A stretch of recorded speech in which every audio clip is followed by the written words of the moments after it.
Thanks to everyone for being here. I would try Spanish, but it's not very good. Mine's not very good. So first, a little bit of housekeeping. When I developed WRF Chem Dart, I was at NCAR. I'm no longer at NCAR. I work for the Colorado Department of Public Health and Environment, which is the state EPA. If you look at the materials, it says that I work at NASA, and that's partly true because within a month I will be taking a research position at NASA to work on chemical data assimilation from the new geostationary satellite array. So Tempo, GEMS, and Sentinel-4. All right, now the next thing is I'm going to apologize because my talk is designed, thank you, is designed for scientists, and scientists that are heavily involved in data assimilation.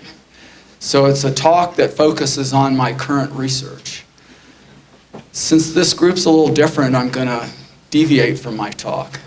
And I'm going to start out by explaining just what WRF Chem Dart is and what data assimilation is. So if you have questions, interrupt me during the first part. So you all have heard about WRF. It's a regional atmospheric chemistry forecast model. DART stands for the Data Assimilation Research Testbed. And what data assimilation means, you have to create the initial conditions for these chemistry models to start their forecast from. Most of the time we use the most recent forecast, so the forecast that's valid at the start time. That could be a 6-hour forecast, a 12-hour forecast. Some groups even use 24-hour forecasts. Now the problem is that the model sort of goes in its own direction, and you'd like the initial state to be as close to reality as possible. So what do you have that could push it towards reality? You have tons of observations. You have all these surface observations of atmospheric chemistry from all over the world. In addition, you have satellite observations. So the so data assimilation takes all these observations and in a statistically optimal way meshes them with this first guess state and produces a more accurate set of initial conditions from which to start the model. So that's all a data assimilation is doing. But mathematically, it's very complicated. Now, that's point one. Now, there's two ways you could do this. You can then run the model as a single model or a deterministic model, and then that's your forecast. And it looks like that's what's done here in Mexico. Another way to do it would be to advance an ensemble of models. The reason that you would do this is because it takes into account the model uncertainty. And you can look at the spread in the forecast, and then that gives you a better idea as to what the future state will be. That's where atmospheric chemistry forecast is going. The European Center runs global atmospheric chemistry forecast model. They call them chemical weather forecasts with 100 members.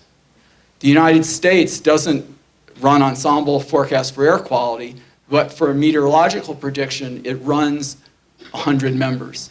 The UK Met Office, the same thing, and Canada, the same thing. The UK Met Office is moving towards an atmospheric chemistry forecast system that's based on ensemble forecasting system, and the same with Canada. The European Center and the Japanese Met Service are the two leading entities for chemical data assimilation. Okay, so that's why this is so important. So WRF Chem Dart is a tool that is freely available that you can learn, experiment, and convert into a real-time chemical weather forecast data assimilation system for your particular application. It's one of the only regional systems available in the world. I have people in Western Europe, China, some students here at UNAM, and throughout the United States that are doing research on chemical weather forecasting with WRF Chem Dart. Just to give you some idea of what it does, it can assimilate MODIS, it can assimilate all criteria pollutant observations, it can assimilate MOPIT, CO, it can assimilate EASI, and OMI. Those are the forward operators that I've added. So most of those are satellites, and they come as either total column or partial column. It can do emissions inversion. So if you're interested in doing top-down estimations of your emissions, it can handle that. It can handle a whole bunch of other stuff too that I'm not really prepared to talk about. So normally when I start this talk, I go through the reasons why the air quality problem and why you should be interested in it, and then how air quality managers use models, and models depend on observations. Well, I'm just going to jump straight to the observations for the rest of this talk. And when I get to the observations section, I'm going to distinguish between what we call direct observations and indirect. And most of my work deals with indirect observations or satellite observations, because that is the way of the future. And you'll see why partway through my talk. So satellite observations, what you get is called a retrieval. And the reason it's a retrieval is because the satellite is observing the radiance. But the radiance profile is dependent upon the trace gas profile. And so you can go through this complicated mathematical procedure to take the radiance profile and come up with a chemical composition concentration profile. So in the third bullet point, I'm going to show you some results. I'm going to discuss how to assimilate what we call raw retrievals and show you some results from that. Now, it turns out that raw retrievals have some challenges. I'll go over those challenges, and then I developed a system called compact phase space retrievals that addresses all those challenges. I'm going to move through the introduction of CPSRs very quickly because it involves a little bit of math, but it looks very daunting, and you all don't really care about it. What you care about is how does it affect the assimilation? And the CPSRs improve the assimilation of trace gases. And there's reasons for that, which we can discuss. And then I'm going to end up with a review of all of the challenges that are associated with regional high-resolution chemical data assimilation. Because most of the work has been done on a global scale. But when you go down, and I'm looking at 13 and 3, when you go down to, or 15 and 3, but kilometers, when you go down to that scale, all these problems come up that no one's really addressed before. And so we've addressed most of them. In fact, at this point, this is what I'm doing right now. Before I left, I solved the last problem. All right, so hang on, because here we go. All right, so I mentioned there's two types of atmospheric observations. We're concerned with the indirect or the satellite observations. So meteorological data assimilation has been going on for 30 years. Okay, you've probably heard of 3D VAR. Originally it was the Cressman method. Who's heard of the Cressman method? Okay, that dates you. Originally, that was the first form of data assimilation. Then it went to optimal interpolation, then 3D VAR, 4D VAR, and now they're doing on hybrid systems. So I've worked on all of those, but primarily now I'm working on ensemble common filters. Mathematically, it's similar to the a 3D VAR system, but it's a little easier to implement. Now, the point of the last bullet is that most of the work in chemical data assimilation has been with assimilating what's called total column. And a total column retrieval looks at the total mass of the constituent in the atmospheric column. But the satellites can also provide profiles. And that's what we're interested in assimilating, because then it gives you the vertical structure of the chemical in the atmosphere. And you get a better forecast if you more accurately describe the vertical structure. All right, so we're going to, a retrieval, Y sub r, is the solution to this equation. And it's solved by using optimal estimation theory. Y sub t is the true state of the atmosphere, which is unknown. This is a first guess of what the true state should be. This is an unknown error, which is the measurement error is known, but the measurement error in retrieval space is unknown. And then A is this weighting. And you can think of it as a mapping, a linear mapping of the true state to the retrieval state. And so this is what we get, and this is what we assimilate. And that's why it's mathematically it's so different, because you're not assimilating a quantity that's equivalent to a state variable in the model or something that you'd measure in the atmosphere, like temperature, pressure, or CO concentration. Okay. The problem is, so examples, I'm not sure how many of you are familiar with this, but MOPIT is an instrument that measures CO.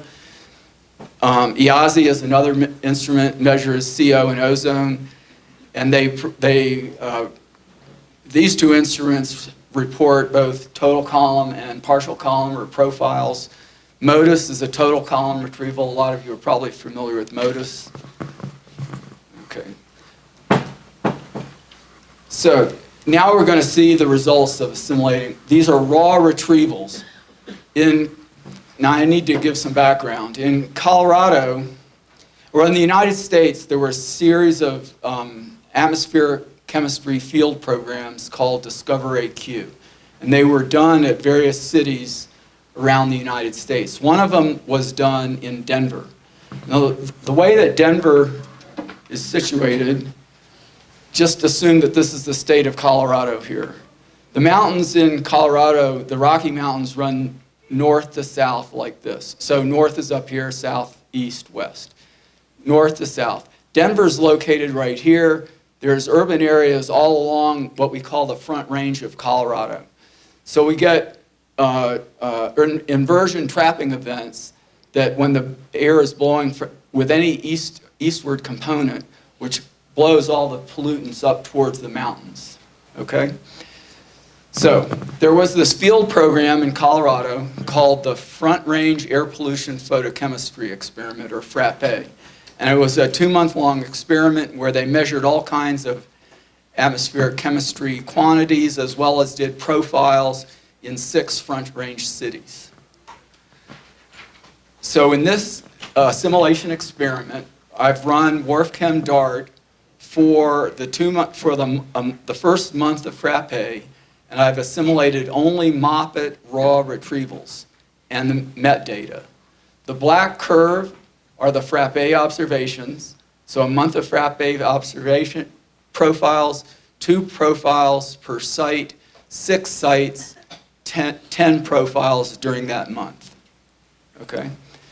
The blue is the result that you get if you run WRF Chem with no chemical data assimilation. The red is the improvement. So this shows you the potential and the reason why you all should be concerned with chemical data assimilation. This is a huge improvement. And if you look at the types of improvements that the European Center is working on, or the NCEP in the United States, they're looking at just a little bit of light here between the blue and the red. This is significant.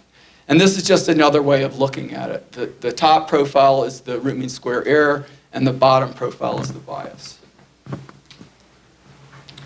Now, this looks very nice. It's like, great, why don't we all do this? Well, there's challenges associated with this. This A, the averaging kernel, is a square matrix. And it turns out that it's rank deficient, which means that it's very, very singular. Okay, so what that means for R is that the information content, in the retrieval, what that means is the information content for the retrieval is very, very small for each element. And as an example, MOPIT has 10 levels in a vertical profile, so you have to assimilate 10 pieces of information, where you're getting the information from just two elements. IASI, the number of elements in a profile is 20, 19 or 20, depending on which species. And the degrees of freedom of signal, or the amount of information, is 2 or 3. So that's very inefficient. So that's the first problem, is that assimilating retrieval profiles is an inefficient process. Now, when you combine that with a large volume of retrievals, it becomes a computational issue. Right now, people just put up with it. They deal with it. But a new round of satellites is coming around this year and next year, and it'll be too much data to assimilate. We simply won't be able to do it.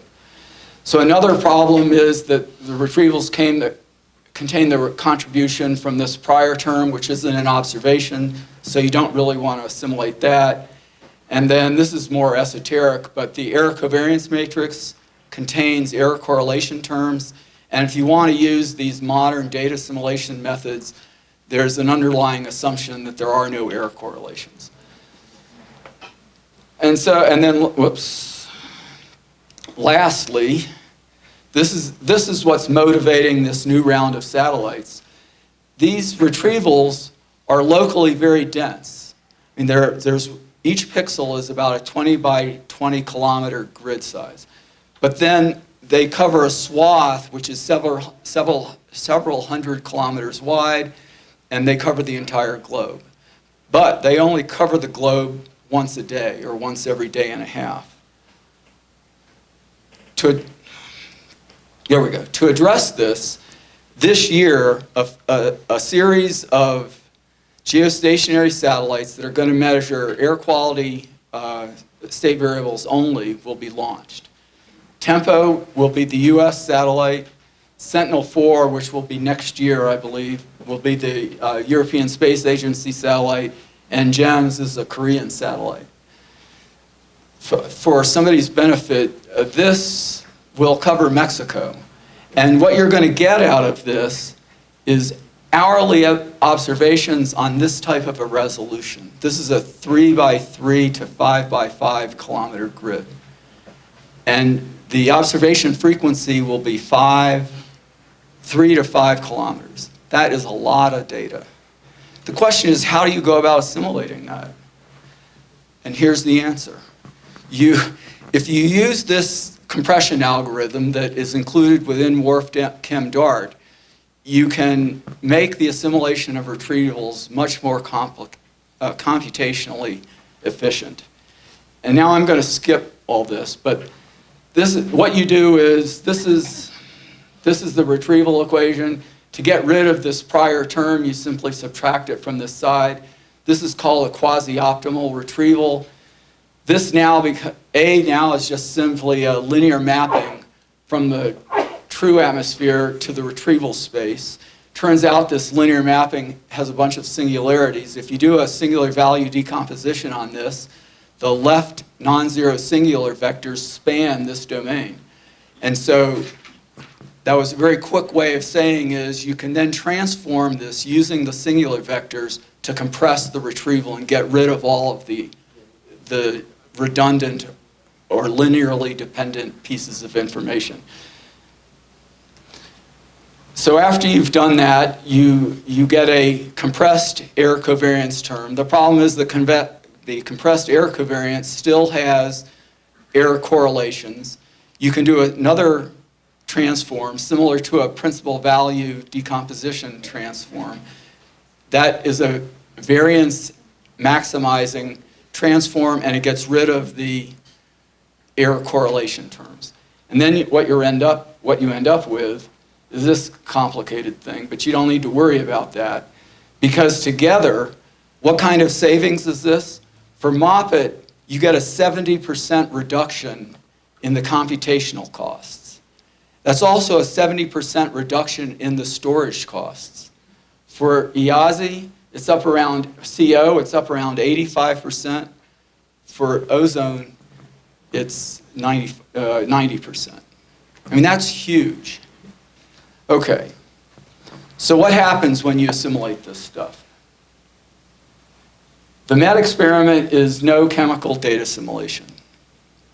This is the results from that experiment that I showed you earlier. It's assimilating the raw retrievals. When you assimilate the CPSRs, what you end up doing when you do the two transforms, you end up filtering the errors to get rid of the errors that are associated with the linearly dependent part. That ends up making the fit a lot better. So you get better results at a less cost. Seems like a magic, doesn't it? So there are some problems that we've run into. In this case, on these right curves, it's comparing the results with MOPIT, which is the data that was assimilated. On this side, I'm comparing the results with IAZI, which is basically independent data. And in both cases, what you see is there's a bias. And so the question, we were concerned with whether that bias was real or not. And then there's another field program. It's called Mosaic. It's run by the European Center, or not the European Center, the European Union. And they instrument flights between the U.S., between North America and Europe, Western Europe.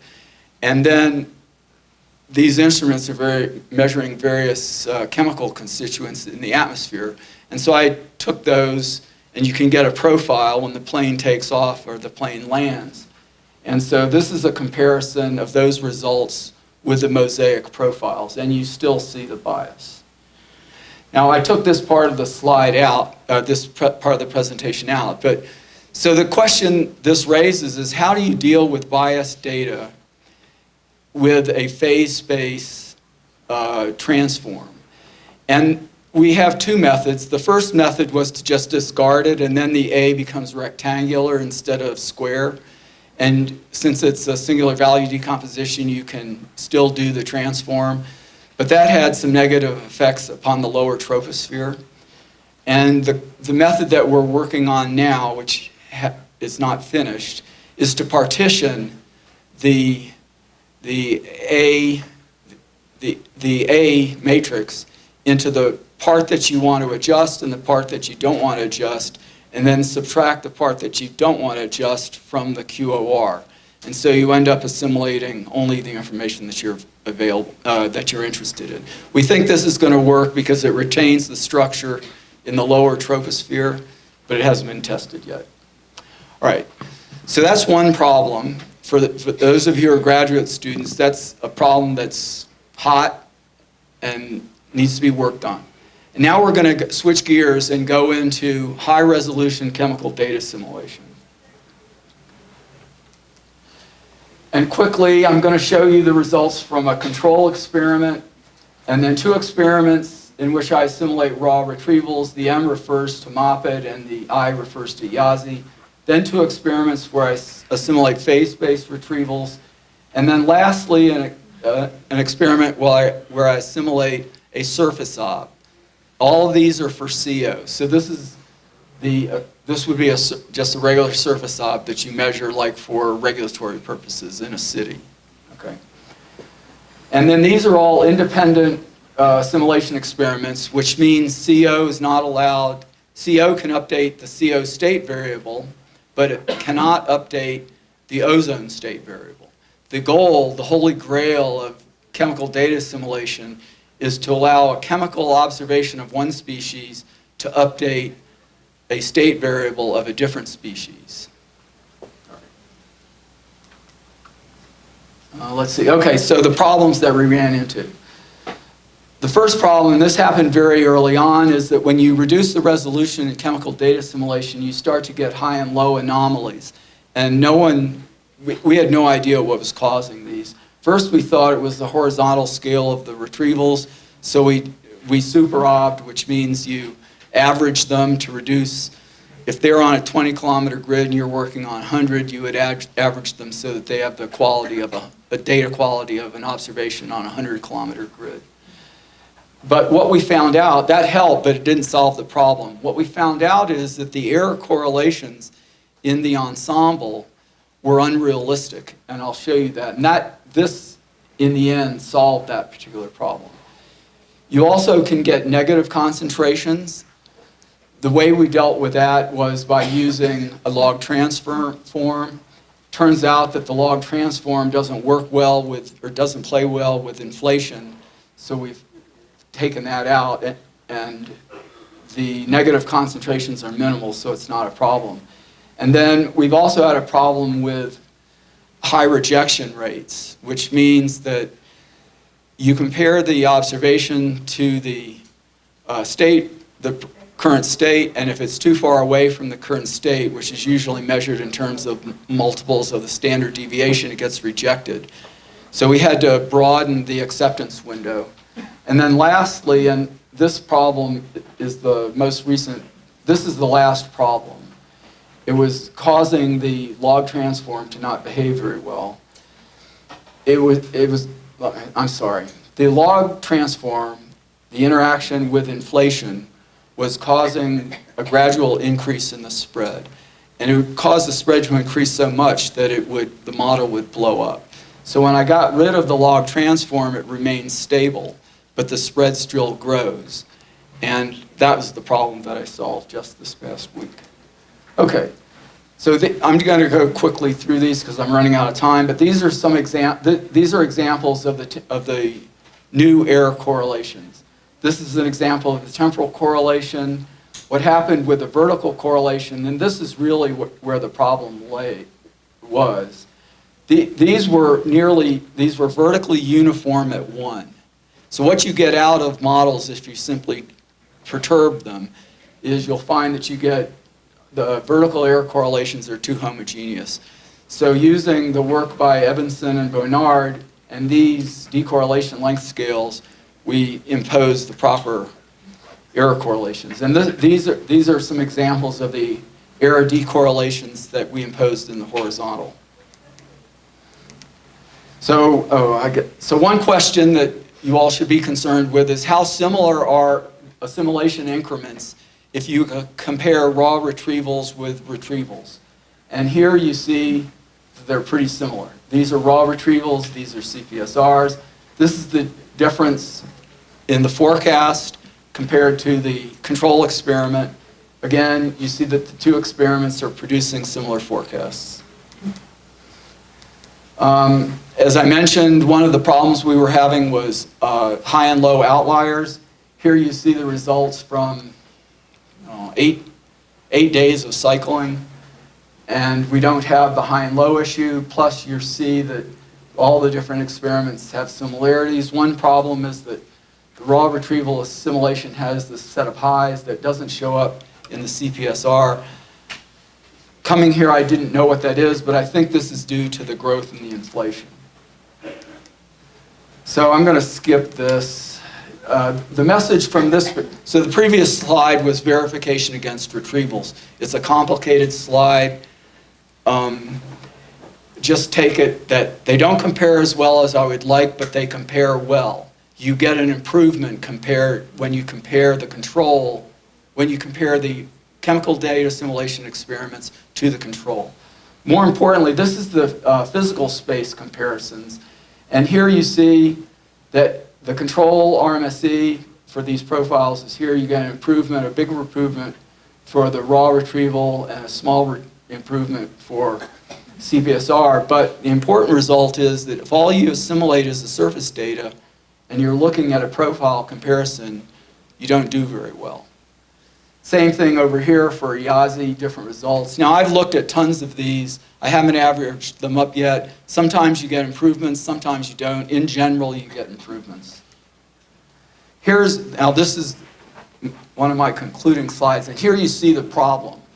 So before, this is the spread, the ensemble spread with time. Spread means the ensemble standard deviation. So it's the difference between all the different members in the ensemble. And what happens is it starts out, but then the spread starts to grow for some reason, but only in certain members.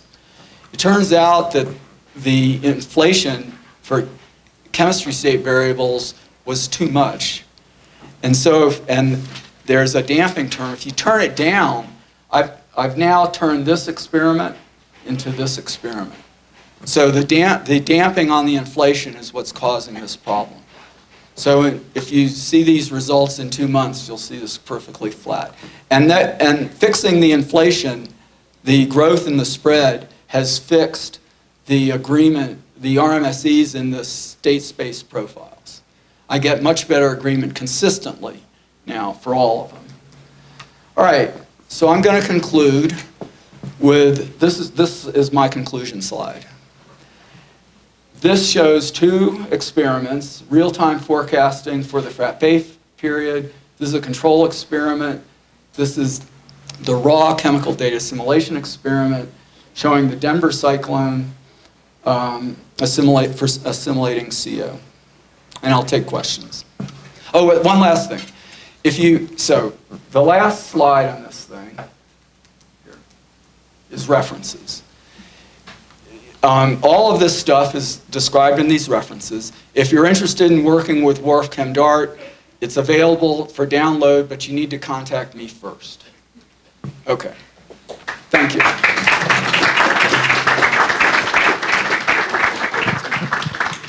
Thank you very much, Arthur, for your presentation. ¿Preguntas? ¿Dudas? ¿Comentarios?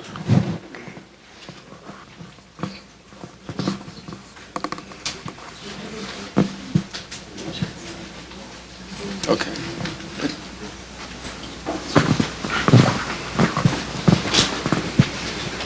Thank you. Arthur, how many ensemble members do you have? So I run with 30. Let me see. So the earlier results were with 20 members. The most recent were with 30. 30 is probably the minimum number you can use. When I do the development, I use anywhere from 5 to 10. And I want to mention one other thing because I heard some concerns about the computing power.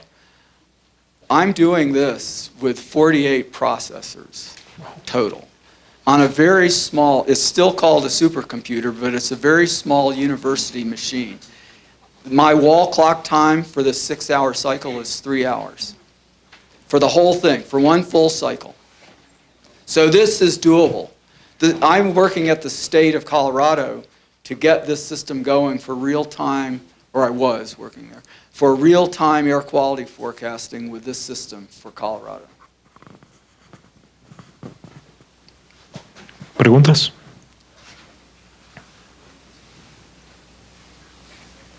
All right.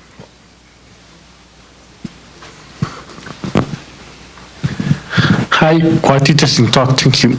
In terms of computing power, how big is your supercomputing?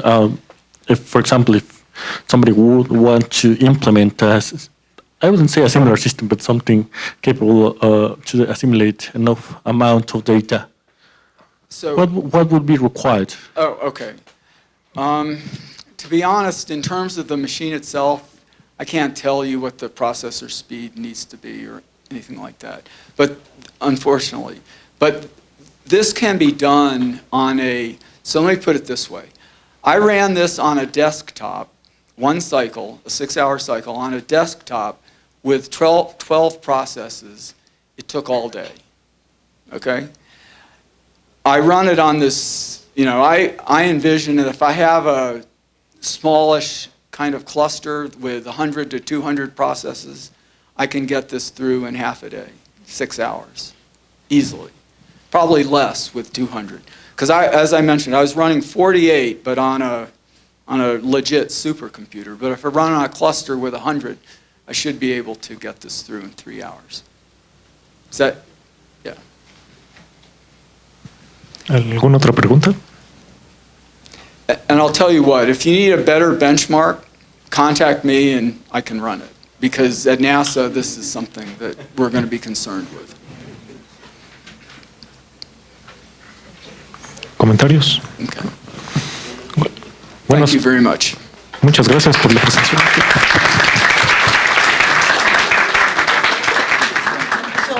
So we're going to take a